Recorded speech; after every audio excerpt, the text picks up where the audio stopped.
તું my YouTube channel ગંભીરાનગર નહીં યાર હમણાં નહીં પેટ્રોલ માર જ નહીં કરીએ તો 10 રૂપિયા માફી ચાહું તો કાલના કસ્ટમરોને જવાબ અમે આપીને થાક્યા છીએ કે માલ નથી મેં કાલ એક વિડીયો બનાવ્યો હતો બરોબર એ પેટ્રોલ ડીઝલમાં કેવી રીતે સ્કેમ થાય છે કેવી રીતે એલર્ટ થયો બરોબર તો એના વિશે વાત કરવા પહેલાં હું તમને જણાવી દઉં કે આ પેટ્રોલ પંપ છે અમારે તો બધી જગ્યાએ કાગડા ઉડી રહ્યા છે 11 વાગે 23 તારીખ 11 વાગે માલ પેટ્રોલ ડીઝલ સંપૂર્ણ રીતે માલ ખલાસ થઈ ગયો હતો કાલ આખી ગાડી મગાવી હતી પેટ્રોલ ડીઝલની એ સંપૂર્ણ રીતે એનો માલ ખલાસ થઈ ગયો બરોબર તમે કયા વિસ્તારમાં આવો છો અને તમારા વિસ્તારમાં પેટ્રોલ ડીઝલ મળે છે કે નહીં મળે તે પણ તમે કમેન્ટ કરીને જણાવજો અંદર અમારે તો સંપૂર્ણ રીતે માલ ખલાસ થઈ ગયો છે બરોબર હવે આપણે જણાવીશું વિડીયોમાં જાણીશું કે પેટ્રોલ ડીઝલ કેવી રીતે સ્કેમ થાય છે એ વિડીયો મેં તમને વાત કરી તો આપણે સૌ પહેલાં ટોપિક પર જાવશું પેટ્રોલની ડેન્સિટી કેવી રીતે ચેક કરવી અને કેવી રીતે ડેન્સિટી ઓરિજિનલ છે કે નહીં તેની પણ ચકાસણી આપણે કરવી તો આપણે દરેક કસ્ટમર મોટાભાગે એ ભૂલ કરતા હોય છે કે તે ડેન્સિટી જોતા હોય છે પંપના મીટરે લખેલી હોય છે 828 આ ડીઝલની ડેન્સિટી છે અને આ 754 આ પેટ્રોલની ડેન્સિટી છે પણ આ એક ઓટો ડેન્સિટી છે ઓટો ડેન્સિટી એટલે કે જે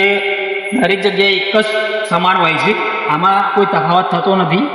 આ ડેન્સિટી બદલાતી નથી આ ઓટો હોય છે ઓટો એટલે કસ્ટમરને એ ચેક કરવા માટે કે આટલી ડેન્સિટી સામાન્ય હોઈ શકે છે બરોબર તો આપણે આગળ જાણીશું તો ઓરિજિનલ ડેન્સિટી કઈ જગ્યા ઉપર લખેલી હોય છે તો એના માટે આપણે સ્ટોક પત્રકમાં જોવા જવું પડશે બરોબર તો ચલો તો આપણો પહેલો ટોપિક હતો ડેન્સિટી માટે બરોબર તો ડેન્સિટી ઓરિજિનલ કેવી રીતે ચકાસવી તો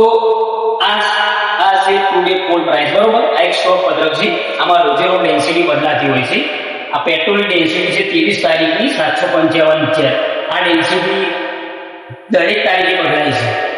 અને આ ડીઝલની ડેન્સિટી છે 823 આ સ્ટોક છે આ પણ સ્ટોક છે બરોબર આ ભાવ છે તમે આ જગ્યાએ તમે ચેક કરી શકો છો દરેક પેટ્રોલ પંપે હોય છે જે પેટ્રોલ જે મેનેજર હોય છે એનું કામ હોય છે એ રોજે રોજ ડેન્સિટી અને સ્ટોક આ બંને બદલતો રહે છે તો તમે અહીંયા ચેક કરી શકો છો કે તો ઓરિજિનલ ડેન્સિટી હાલની તારીખમાં કઈ છે 24 તારીખે કઈ છે 23 તારીખે કઈ છે 25 તારીખે કઈ છે બરોબર તો આપણે ડેન્સિટીનો સવાલ પૂરો હવે આપણે આગળ જાણીશું કટ વિશેની વાત કરી હતી બરોબર તો આપણે કટ વિશે જવા માટે ફરીથી આપણે પંક્તિ જઈશું બરોબર તો મિત્રો આપણે જોયું કે ડેન્સિટીમાં કેવી રીતે સ્કેમ થાય છે મેં બીજી વાત કરી હતી કે જીરો અને કટ જોવામાં ભૂલ બરોબર તો જીરો અને કટ એટલે એક જ વસ્તુમાં આવ્યા છે તો તમે જીરો જોવામાં શું ભૂલ કરો છો તો દાખલા તરીકે અહીંયા તમે બાઇક લઈને આવ્યા બરોબર અહીંયા 500 રૂપિયાનું તમારે પેટ્રોલ પુરાવવાનું છે અને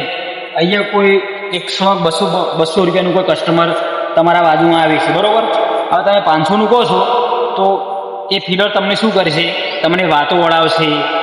એ તમારો સગા સંબંધી નથી તો તમને ઓળખાણ નીકાળશે કે હું તમને ઓળખું છું તમને ક્યાંક જોયેલા હશે તમને આવી રીતે પ્રમાણિત કરશે બરોબર કારણ કે એને જે કટ મેં વાત કરી ને કટ મેળવવા માટે આ વસ્તુ તમારે કરી શકે છે તો એ 200નું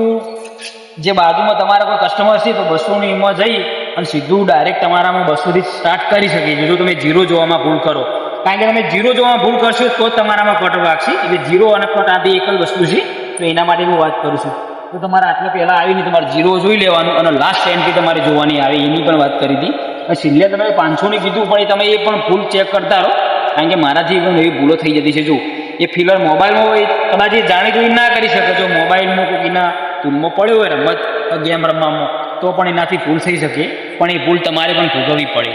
વસ્તુ આવી પણ થઈ શકે છે બરોબર તો આ એક જ વસ્તુમાં આવી છે તો જીરો જુઓ એટલે કટ નહીં વાગે અને તમે લાસ્ટ એન્ટ્રી જુઓ તો તમે 500 રૂપિયાનું પેટ્રોલ કીધું તો 500નું આવી જ નહીં આવ્યું એટલે આ વસ્તુ તમારી એક જ વસ્તુ કે તમારે કન્ફર્મ થઈ જાય કે ચોરી કોઈ થઈ નથી હવે આપણે 3 ટોપિક પૂરા થયા તો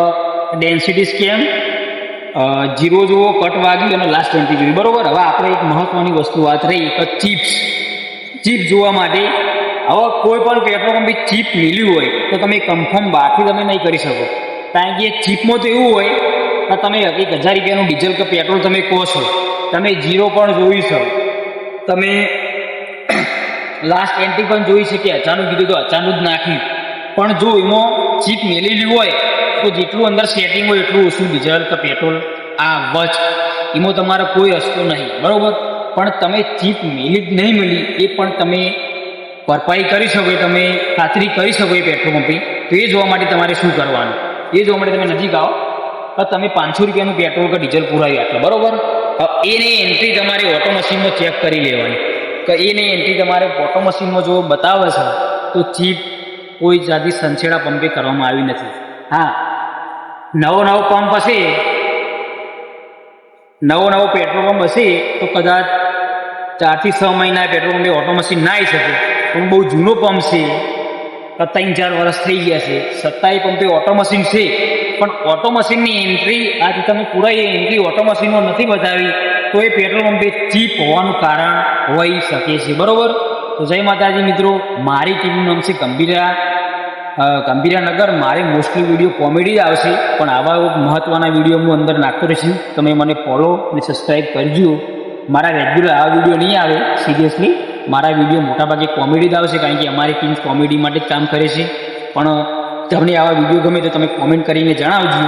આ વિષય હું અમુક વિડીયો બનાવતો રહીશ, બરાબર. તમને એવું લાગે કે હજી તમે આમાં ભૂલ કરી છે, ભૂલ મને એવું લાગે